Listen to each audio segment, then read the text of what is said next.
नशा तस्करी के एक से एक बढ़कर तरीके बदमाश अपनाते हैं। पाली, दौसा और बाड़मेर में तस्करों ने शराब की बड़ी खेप को अनाज के बीच छिपा कर रखा था। अगर पुलिस ने पूरे ट्रक को खाली नहीं करवाया होता तो नशे की यह तस्करी कामयाब हो जाती। इन 3 जगहों पर पुलिस ने किस प्रकार नशा तस्करों के खिलाफ बड़ी कार्रवाई की है, हमारी इस रिपोर्ट को देखिए।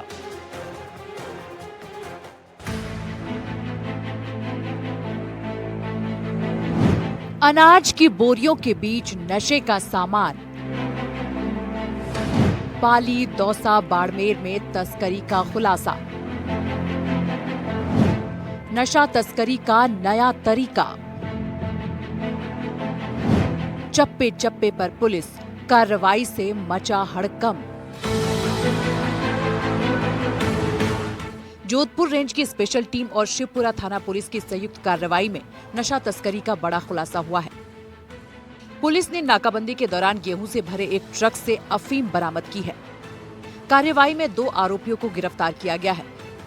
पकड़ी गई अफीम की बाजार कीमत 5 लाख से अधिक बताई जा रही है। मुखबिर की सूचना पर की गई नाकेबंदी के दौरान मारवाड़ जंक्शन से जोधपुर की तरफ जा रहे एक ट्रक को रोका गया। ट्रक में गेहूं की बोरियां भरी हुई थी। ट्रक में 2 युवक सवार थे। चालकों ने गेहूं जोधपुर ले जाने की बात कही। शुरुआत में सब कुछ सामान्य लग रहा था, लेकिन पुलिस को देखकर दोनों युवक घबरा गए। पुलिस को शक हुआ और फिर ट्रक को खाली कराया गया। गेहूं की बोरियों के बीच छिपा कर रखा गया था अफीम। 2 किलो 359 ग्राम अफीम दूध बरामद अफीम की कीमत 5 लाख से ज्यादा। पुलिस ने दोनों आरोपियों को गिरफ्तार कर लिया है और ट्रक और अफीम को जब्त कर लिया है। शुरुआती पूछताछ में ये बात सामने आई है कि आरोपी लंबे समय से अफीम तस्करी में संलिप्त हैं। पुलिस अब ये पता लगाने में जुटी है कि अफीम कहां से लाई गई थी, इसे कहां सप्लाई किया जाना था और इस तस्करी नेटवर्क में और कौन-कौन लोग शामिल हैं। राजस्थान में अब तस्कर भी हाईटेक होते जा रहे हैं और बाड़मेर में एक ऐसा खुलासा हुआ है जहां पर नारकोटिक्स टीम और पुलिस ने एक कार्रवाई की जिसमें आरोपी ने गाय का बाड़ा बना रखा था और दिखाने की कोशिश कर रहा था कि वो गोबर का काम करता है और गाय के बाड़े में दूध सप्लाई करने का काम करता है। लेकिन जैसे ही पुलिस की टीमें मौके पर पहुंची और चेक किया तो खुद पुलिस की टीम हैरान हो गई और इस बाड़े के आड़ में, गाय के गोबर के आड़ में वो अफीम दूध की सप्लाई का काम करता था। अभी फिलहाल इसे गिरफ्तार किया गया है। ये कहां इस तरह की सप्लाई कर रहा था, इस विषय पर इससे पूछताछ की जा रही है। ठीक दौसा में भी कुछ ऐसा ही मामला देखने को मिला। दिल्ली मुंबई एक्सप्रेस वे पर अवैध शराब तस्करी का चौंकाने वाला खुलासा हुआ।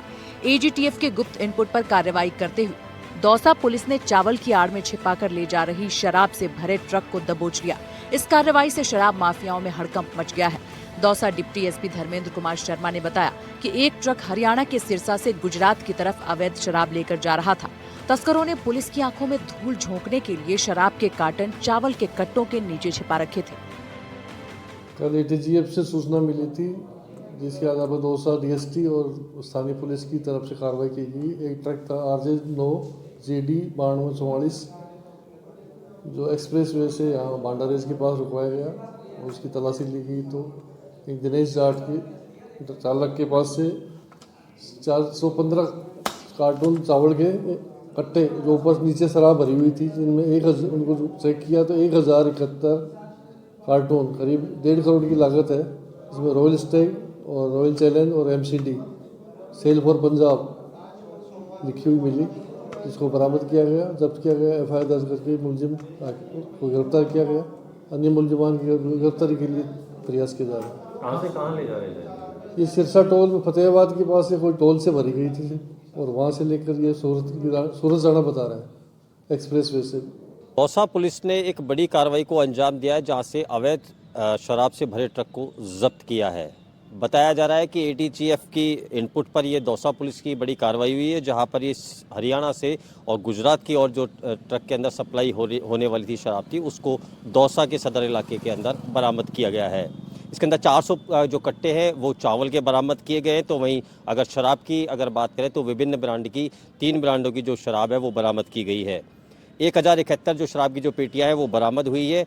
बताया गया है कि यह जो शराब है वो सिरसा के हरियाणा के जो टोल है वहाँ से लेकर आई जा रही थी, जहाँ पर एटीजीएफ का जो इनपुट मिला उसके बाद बांदीकुई थाना इलाके से जब ये ट्रक गुजरा तो उसके साथ साथ इनपुट मिलता रहा और साथ के अंदर लगातार जो पुलिस है वो लगातार पीछा करती रही। करीब 20 किलोमीटर के पीछे के बाद यहाँ पर जो बांदीकुई थाना पुलिस और जो दौसा जो DST टीम है उसकी अगुवाई के अंदर ये कार्रवाई की गई है। दौसा SP है सागर राणा, उनके निर्देशन पर ये एक बड़ी कार्रवाई को अंजाम दिया गया है। पुलिस ने किया 20 किलोमीटर तक पीछा कर पुलिस ने आरोपी और ट्रक को पकड़ा। नामी ब्रांड की अंग्रेजी शराब पकड़ी गई। 1071 कार्टन अवैध शराब जब्त। आरोपी के पास से 60,000 कैश भी बरामद। चावल की बोरियों के बीच छिपाई गई थी शराब। हरियाणा से गुजरात जा रहा था ट्रक। बाड़मेर निवासी तस्कर दिनेश जाट गिरफ्तार। पुलिस ने मौके से बाड़मेर निवासी दिनेश जाट को गिरफ्तार कर लिया है। उसके पास से 60,000 नगद भी बरामद किए गए हैं। चौंकाने वाली बात यह है कि आरोपी पहले भी शराब तस्करी के मामले में जेल जा चुका है। फिलहाल सदर थाना पुलिस पूरे तस्करी नेटवर्क, सप्लाई चेन और अन्य आरोपियों की गहन जांच में जुटी है। थानाधिकारी जहीर अब्बास की अगुवाई में 20 किलोमीटर पीछा कर शराब से भरा ट्रक को पकड़ा गया। DST टीम और बांदीकुई थाना पुलिस ने कार्रवाई को अंजाम दिया है। पश्चिमी राजस्थान के बाड़मेर जिले से जुड़े बालोतरा के धोरीमन्ना इलाके में एक पढ़ा लिखा इंजीनियर नशे की तस्करी के जाल में फंस गया। आरोपी ने गाय के बाड़े में रोजाना गोबर डालने की आड़ में अफीम का दूध छिपा कर रखा था, लेकिन उसकी ये चालाकी पुलिस की नजरों से बच नहीं सकी। ANTF और धोरीमन्ना पुलिस की संयुक्त टीम को मुखबिर की सूचना मिली कि इलाके में अफीम के दूध की बड़ी मात्रा फुटकर बिक्री के लिए लाई जा रही है। सूचना के आधार पर टीम ने धोरीमन्ना में गहन निगरानी शुरू की। इसी तरह पाली में भी पुलिस ने जब एक ट्रक को नाकाबंदी के दौरान रोका तो उसमें गेहूं के कट्टे जो है वो मिले थे। जब घंटों तक उसको निकाला गया, कट्टों को बाहर निकाला, तब उसमें जो है वो बड़ी मात्रा में अफीम बरामद हुआ है। यानी कि यहाँ भी तस्करों ने हाईटेक तरीका अपनाया, लेकिन पुलिस से नहीं बच सके। जब पुलिस की टीम ने उन्हें नाकाबंदी में रोका तो वो घबरा गए। उसके बाद पुलिस की टीम को शक हुआ, जिसके बाद गेहूं की आड़ में नशा तस्करी के खेल का उजागर हुआ है और ये बयां कर रहा है कि किस तरह से राजस्थान पुलिस नशा तस्करों की कमर तोड़ने में जुटी है, लेकिन तस्कर भी अब ज्यादा हाईटेक हो रहे हैं। जांच के दौरान स्थानीय निवासी सत्यपाल की गतिविधियां काफी संदिग्ध लगी। कुछ दिनों से उसकी दिनचर्या बदल गई थी। बाड़े में जाकर काफी समय बिताने लगा था। गोबर डालने का काम खुद ही करता था। पकड़े जाने पर गायों की दवाई बताई। जांच में 1.5 किलो अफीम का दूध बरामद हुआ है। अंतर्राष्ट्रीय बाजार में अफीम की कीमत 7.5 लाख रुपए बताई जा रही है। आरोपी पर पहले भी NDPS एक्ट में मामला दर्ज हो चुका है। ये कार्रवाई नशे के खिलाफ चला रहे अभियान का हिस्सा है, जो क्षेत्र में तस्करों के लिए कड़ी चेतावनी है। ऐसी चालाकी से भरी ये घटना बताती है कि नशे का कारोबार कितने छुपे और अनोखे तरीके से फैल रहा है, लेकिन पुलिस की सतर्क नजरें इसे बेनकाब करने में सफल हो रही हैं। बदलते समय के साथ साइबर ठग भी अपने आप को अपडेट करते जा रहे हैं, लेकिन आज भी जागरूकता के अभाव में मासूम लोग साइबर ठगों के झांसे में आ जाते हैं। डिजिटल अरेस्ट कर पैसे ठगने का मामला कोई नया नहीं है। लोग जागरूक भी हैं, लेकिन उदयपुर से बुजुर्ग दंपत्ति के साथ ठगी की वारदात को अंजाम दिया गया। पीड़ित बुजुर्ग यूनिवर्सिटी के पूर्व प्रशासनिक अधिकारी रहे, लेकिन फिर भी वो ठगों के झांसे में आ गए और देखते ही देखते 68 लाख रुपए उन्होंने गंवा दिए। हमारी ये रिपोर्ट देखिए।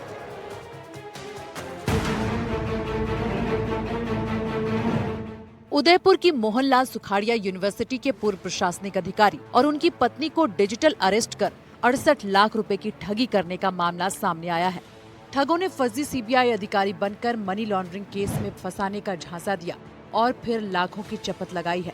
पीड़ित पूर्व प्रशासनिक अधिकारी भरत व्यास ने अपने साथ हुई ठगी को लेकर उदयपुर के साइबर थाने में रिपोर्ट दर्ज कराई है। ये पूरा इस प्रकरण में जो है 12 दिन तक हम डिजिटल अरेस्ट रहे, खाना पीना सब जो है डिजिटल अरेस्ट में होता रहा और जो भी लेन देन हुआ बैंक के थ्रू तो वो बराबर एक दोनों फोन थे, तो मेरा फोन व्हाट्सएप पे चल रहा, व्हाट्सएप कॉलिंग पे चल रहा था और मिसेज का वॉइस कॉल पे चल रहा था। तो हम बैंक पे जाते, उनका फोन आता, बैंक पहुंच गए, बैंक से पैसे निकाले, तो बैंक से पैसे निकालने के बाद में वहाँ से जो UTR नंबर मिलते हैं तो उसकी स्लिप वो मांगते थे कि उसको हम भेज देते थे और इस तरह से ये 12 दिन तक हम जो है वो रहे और अलग अलग टाइम पे अलग अलग हम पैसे बैंक के थ्रू भेजते रहे। जांच अधिकारी विनय चौधरी ने बताया कि रिपोर्ट के आधार पर मुकदमा दर्ज कर लिया है और जांच की जा रही है। उदयपुर में डिजिटल अरेस्ट का एक चौंकाने वाला मामला सामने आया है। यहाँ पर एक दंपत्ति को साइबर ठगों ने 12 दिन तक डिजिटल अरेस्ट रखा और 67 लाख रुपए की ठगी कर ली। मामला है मोहनलाल सुखाड़िया यूनिवर्सिटी से रिटायर्ड हुए पूर्व प्रशासनिक अधिकारी भरत व्यास के साथ जो हुई घटना उसका। मामले को लेकर भरत व्यास ने साइबर थाने में, उदयपुर के साइबर थाने में मुकदमा दर्ज करवाया और अब पुलिस जो है मामले की अनुसंधान कर रही है। जानकारी के अनुसार 28 दिसंबर को भरत व्यास के मोबाइल पर एक शख्स का कॉल आया, जिसमें उसने उनके नाम पर शिकायत दर्ज हुई है ये बताया। इसके कुछ देर बाद ही एक व्हाट्सएप कॉल आया, जिसमें व्यक्ति ने खुद को दिल्ली सीबीआई अधिकारी बताया। उसने पीड़ित को नरेश नाम व्यक्ति से 20 लाख रुपए का लेन देन बताते हुए मनी लॉन्ड्रिंग केस होना कहा। इसके बाद फर्जी सीबीआई अधिकारी ने उच्च अधिकारी से उनकी बात करवाई। ठग ने भरत और उनकी पत्नी से संपत्ति, बैंक बैलेंस, जेवर आदि की जानकारी ली और कोर्ट में पेश करने की धमकी दी। यहाँ तक कि फर्जी मजिस्ट्रेट से बात भी कराई और जमानत के नाम पर 12 लाख रुपए ले लिए। बारी बारी से करीब 68 लाख रुपए ट्रांसफर करा लिए। दोनों दंपति भरत व्यास और उनकी पत्नी दोनों के ही मोबाइल को उन्होंने पूरी तरह से डिजिटल अरेस्ट में रखा और पहली जो राशि उन्होंने ऐठी है वह जमानत के नाम से। सीबीआई अधिकारी ने कहा कि आपको जमानत लेनी है तो 11 लाख रुपए आपको जमा कराने पड़ेंगे। तो झांसे में आए भरत व्यास और उनकी दंपत्ति, उसके पत्नी, और दोनों ही प्राथमिक रूप से जो पहली किस्त थी उनको 11 लाख रुपए ट्रांसफर कर दिए। इसके बाद परेशान होकर वो पुलिस के पास पहुंचे। पुलिस ने इस मामले में मुकदमा दर्ज कर लिया है और पीड़ित के बयान के अनुसार पुलिस अपनी कार्रवाई कर रही है। आए दिन डिजिटल अरेस्ट की खबरें सामने आती रहती हैं। बदलते हुए तकनीक की दुनिया में ठगों के लिए बुजुर्गों को अपने झांसे में लेना आसान होता है और सॉफ्ट टारगेट देखकर वो अपनी वारदातों को अंजाम देने में कामयाब हो जाते हैं। यही नहीं, खुद के पास रकम नहीं होने के कारण डर इतना बैठ गया उनके मन में कि उन्होंने अपने दोस्तों से उधार लिए और उधार लेने के बाद में उन साइबर ठगों के खातों में पैसे को ट्रांसफ़र किए। जब उनके दोस्तों से उन्होंने चर्चा की कि इतनी पैसा कहाँ जा रहा है, किसको देना है, तब उनके करीबी परिचितों से उन्होंने खुलकर बात की कि इस तरह से मामला है। इसके बाद में भरत व्यास, उनके दोस्त, परिजन सभी साइबर थाने में पहुंचे और वहां पर मुकदमा दर्ज करवाया। अब मामले की जांच पुलिस द्वारा अनुसंधान इस मामले में किया जा रहा है और जो भी जिन खातों में पैसों को ट्रांसफ़र किया गया है उन खातों को फ्रीज करने की कार्रवाई चल रही है। विपिन सोलंकी, एनडीटीवी, उदयपुर। जयपुर के खरबाज सर्किल पर देर रात एक ऑडी चालक ने नशे में धुत 16 लोगों को कुचल दिया था। इस मामले में एक की मौत हुई है, वहीं कई लोग गंभीर रूप से घायल हैं। इनमें से कुछ अभी भी जिंदगी और मौत के बीच संघर्ष कर रहे हैं। ऑडी चालक दिनेश अभी भी फरार है, तो वहीं कार में मौजूद 3 लोगों को पुलिस ने डिटेन किया है। जांच में सामने आया है कि दिनेश बहुत ज्यादा मात्रा में शराब पी रखी थी, उसे होश नहीं था। हादसे के दौरान स्पीड 120 के आसपास थी और ये लापरवाही की हर सीमा की धज्जियां उड़ा रहे थे। और इस तेज रफ्तार कहर ने एक की जान ले ली। इस घटना से जुड़ी और कुछ क्या अपडेट है हमारी इस रिपोर्ट में आप देखिए।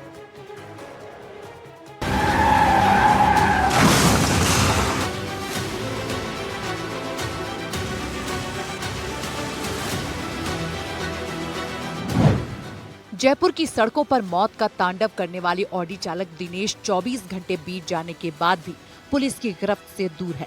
पुलिस ने दिनेश की तलाश में जयपुर और चुरू के ठिकानों पर दबिश दी है, लेकिन वो अब तक फरार है। पुलिस ने अब तक इस मामले में डॉक्टर अशोक, कांस्टेबल मुकेश, पप्पू और सुमित को डिटेन किया है। दिनेश सोलर प्लांट का व्यापारी है और पत्रकार कॉलोनी में ही रहता है। पप्पू ने पूछताछ में बताया कि घटनास्थल से थोड़ी ही दूर पर उन्होंने शराब पी। ऑडी में 4 लोग थे, तो वहीं एक और दोस्त की गाड़ी थी जिसमें 3 लोग सवार थे। ड्राइव कर रहे दिनेश के बगल में मुकेश बैठा हुआ था। पप्पू और सुमित पीछे की सीट पर बैठे हुए थे। जांच में ये बात सामने आई है कि 3 लोगों ने शराब नहीं पी थी, लेकिन इनके दोस्त दिनेश ने खूब शराब पी रखी थी। खरबाज सर्किल में जिस तरह से ऑडी की गाड़ी काल बनकर सामने आई, उसमें अब नए नए खुलासे हो रहे हैं। पुलिस ने अभी तक 4 लोगों को गिरफ्तार किया है और बड़ी बात है कि इसमें एक डॉक्टर को भी गिरफ्तार किया है और एक कांस्टेबल जो कि दिनेश के पास में बैठा हुआ था। लेकिन दिनेश जो कि ड्राइवर था, जो कि नशे की हालत में धुत था, उसे अभी तक भी नहीं पकड़ा है। लगातार उसके जयपुर के संभावित ठिकानों पर, उसके चूरू में जहां रहता है वहां पर ठिकानों पर दबिश दी जा रही है, लेकिन वो अपने पते से फरार है और उसका मोबाइल भी स्विच ऑफ आ रहा है। जिन आरोपियों को पकड़ा है उनसे पूछताछ में खुलासा हुआ है कि दिनेश बहुत ज्यादा उसने शराब पी रखी थी।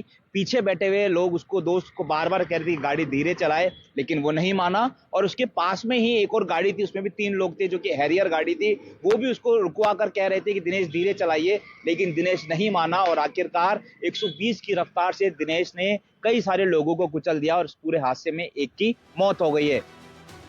पीछे बैठे सभी दोस्त दिनेश को बार बार कह रहे थे कि गाड़ी धीरे चलाए, लेकिन दिनेश शराब के नशे में मदहोश था और वो स्पीड से गाड़ी चला रहा था। जैसे ही उसकी गाड़ी खरबाज सर्किल पर पहुंची तो डिवाइडर से टकराकर खड़ी ठेले पर जा टकराई और वहां कई लोगों को अपनी चपेट में ले लिया। भीड़ एकत्रित होने से भीड़ का फायदा उठाकर दिनेश वहां से फरार होने में कामयाब हो गया। थोड़ी ही दूर जाकर उसने अपने दोस्त डॉक्टर अशोक को फोन किया और अशोक अपनी गाड़ी लेकर आए और दिनेश को बैठाकर रिंग रोड पर छोड़ दिया। वहां से दिनेश अंडरग्राउंड हो गया और उसने अपना मोबाइल फोन भी स्विच ऑफ कर लिया। जिस डॉक्टर को पकड़ा है उस डॉक्टर को उसने टेलीफोन किया, घटना से वो वहां निकला, डॉक्टर उसको लेने आया, डॉक्टर ने उसे रिंग रोड छोड़ दिया और अब पुलिस ने इस डॉक्टर को भी डिटेन किया है। बहरहाल अभी दिनेश की तलाश जारी है और इसने बहुत ज्यादा अधिक शराब पी रखी थी। अब जब ये आएगा, इससे पूछताछ होगी तो खुलासा होगा कि आखिर ये किस परिस्थिति में इस तरह से गाड़ी चला रहा था। हालांकि इसका कोई क्रिमिनल बैकग्राउंड पुलिस को नहीं मिला है। ये सोलर का व्यापारी है और बिजनेस करता है और इसका कोई क्रिमिनल रिकॉर्ड नहीं है। बहरहाल अब इसकी तलाश की जा रही है। पुलिस रिकॉर्ड में दिनेश का क्रिमिनल रिकॉर्ड सामने नहीं आया है, कोई भी पुराना मुकदमा दर्ज नहीं है, लेकिन जांच में ये बात सामने आई है कि दिनेश शराब पीने का आदी है। पिता फौज से रिटायर हैं।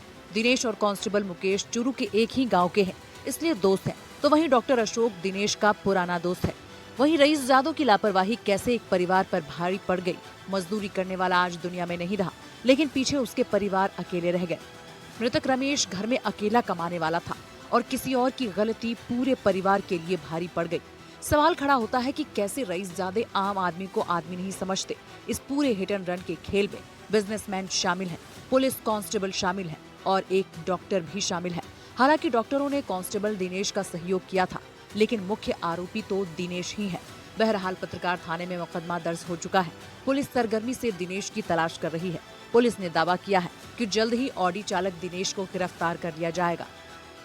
जयपुर से संवाददाता दीपक चावला की रिपोर्ट।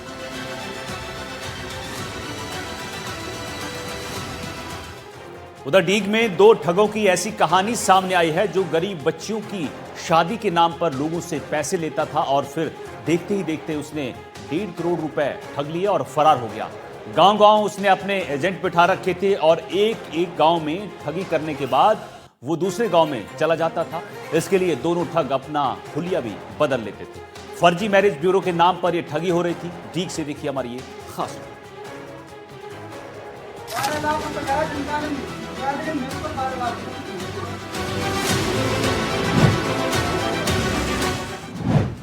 फर्जी मैरिज ब्यूरो बनकर की ठगी।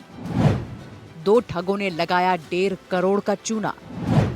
गरीब बच्चियों की शादी के नाम पर झांसा। पुलिस ने दोनों ठगों को दबोचा। डीग जिले के DST police team incharge Sultan Singh ने एक बड़ी कार्रवाई को अंजाम देकर 2 फर्जी मैरिज ब्यूरो संचालकों को गिरफ्तार कर लिया है, जो काफी लंबे समय से 1.5 करोड़ रुपए की ठगी के मामले में फरार चल रहे थे। पकड़े गए ठग सेकुल और असरू से पुलिस गहनता से पूछताछ कर रही है। डीग एसपी ओम प्रकाश मीणा ने बताया कि पकड़े गए दोनों आरोपी पहले भी फर्जी मैरिज ब्यूरो चलाकर क्षेत्र के भोले भाले लोगों के साथ ठगी को अंजाम देते थे। इनके ऊपर 50 के करीब मुकदमे दर्ज हैं और ये 1.5 करोड़ रुपए के करीब ठगी कर चुके हैं। पहले भी इन्हें 2 मुकदमों में पकड़ा जा चुका है, जिसके बाद ये जेल से जमानत पर बाहर आ गए थे और पुलिस से बचने के लिए ये अपने वेश बदलकर जगह जगह अपना ठिकाना भी बदल रहे थे। मैरिज ब्यूरो वाले प्रकरण में असरू और सेकुल को गिरफ्तार किया गया है और जो वर्तमान में पुलिस रिमांड पर चल रहे हैं, जिनसे अन्य प्रकरणों में अनुसंधान किया जा रहा है। अभी तक उसके खिलाफ करीबन 50-60 प्रकरण जिले में दर्ज हैं, जिनमें से 46 मुकदमों का अनुसंधान मेरे द्वारा किया जा रहा है। किसी दूसरे मामले में पकड़ने के लिए डीग पुलिस काफी लंबे समय से इनकी तलाश कर रही थी और आखिर में दबिश देकर पुलिस ने इन दोनों को गिरफ्तार कर लिया है, जहां अब दोनों ठगों से पुलिस पूछताछ कर रही है और उनकी संपत्ति के बारे में पूरी जानकारी जुटा रही है और इनकी गैंग में कितने लोग शामिल हैं, जिससे इनके अन्य साथियों को पकड़कर सलाखों के पीछे डाला जा सके। पूछताछ में निकल कर आया है कि यह ठग अभी तक 150 करोड़ रुपए की ठगी को अंजाम दे चुके हैं। जहां पर इनका ठगी का जो पैतरा है, यह एक फर्जी मैरिज ब्यूरो बनाकर एक संस्था चलाते थे, जहां पर गरीब लोगों से 1.5 लाख रुपए शादी विवाह के नाम पर रजिस्ट्रेशन कराते थे, जहां पर कई हजार लोग इनके पास पहुंचते हैं और 1.5 लाख रुपए देकर विवाह शादी के लिए रजिस्ट्रेशन कराते हैं। लेकिन आज तक इन्होंने कोई भी ना तो शादी विवाह कराया है, ना उनके विवाहों में कोई दहेज का सामान पहुंचाया है, और साथ में ना ही उनके 1.5 लाख रुपए पहुंचाए हैं, जिनको लेकर ये रफू चक्कर हो गए थे। आइए आपको बताते हैं कि ठगी का ये खेल कैसे रचा गया और समाज सेवा के नाम पर देखते ही देखते करोड़ रुपए की ठगी को कैसे अंजाम दिया गया। सबसे पहले इन्होंने अपनी एक गैंग बनाई, प्रचार किया कि गरीबों और बेसहारा की शादी के लिए पैसे जुटाएंगे, दहेज का सामान देंगे। पहले रजिस्ट्रेशन, फिर पैसे जमा कराने की बात हुई। एक लड़की के लिए 1.5 लाख कराने होते थे जमा। शादी के दिन 70,000 कैश और दहेज के सामान के साथ बाइक देने की बात हुई थी। ऐसा इन्होंने कुछ मामलों में किया भी, और ऐसा करके इन्होंने दर्जनों शादी कराई और जनता के बीच विश्वास जमाया, और उसके बाद हर जगह गांव-गांव में अपने एजेंट बैठाकर रजिस्ट्रेशन के नाम पर कई हजार लोगों से करोड़ों रुपए वसूले और रफू चक्कर हो गए। इसके बाद कैथवाड़ा पुलिस ने पहले भी इस मामले में संज्ञान लेते हुए इन ठगों के खिलाफ कार्रवाई की थी। आरोपियों ने 1.5 करोड़ की ठगी की है। इन सभी पर 50 के लगभग मुकदमे दर्ज हैं। पुलिस ने दबिश दी और इन फर्जी मैरिज ब्यूरो चलाने वालों पर पुलिस ने सख्ती से कार्रवाई की है। शादी के नाम पर ठगी करने वाले 2 शातिर ठगों को पुलिस ने गिरफ्तार कर लिया है। पुलिस अभी दोनों से गहनता से पूछताछ कर रही है, लेकिन आम लोगों को भी इस मामले में सावधान रहने की जरूरत है। अगर कोई आपसे पैसे मांगता है तो पहले उसकी जांच जरूरी है। उस संस्था या व्यक्ति के बारे में जानकारी इकट्ठा करें, तभी पैसे लगाएं। आज तक भी कुछ लोग इनके पीछे भागे दौड़ रहे हैं, लेकिन इनकी संस्था इतनी बड़ी थी कि ये जगह जगह गांवों में इन्होंने अपने एजेंट बैठाए थे और एजेंट के जरिए उन्होंने लोगों को रजिस्ट्रेशन किए थे। हालांकि पुलिस के हाथ अभी ये 2 लोग हत्थे चढ़े हैं, लेकिन पूछताछ के अनुसार इनकी गैंग में कितने और लोग शामिल थे, उनको पकड़कर पुलिस जल्द ही सलाखों के पीछे डालेगी और भी इससे बड़े खुलासे हो सकते हैं। तो हथकड़ी में आज के लिए मेरे साथ इतना ही। नमस्कार।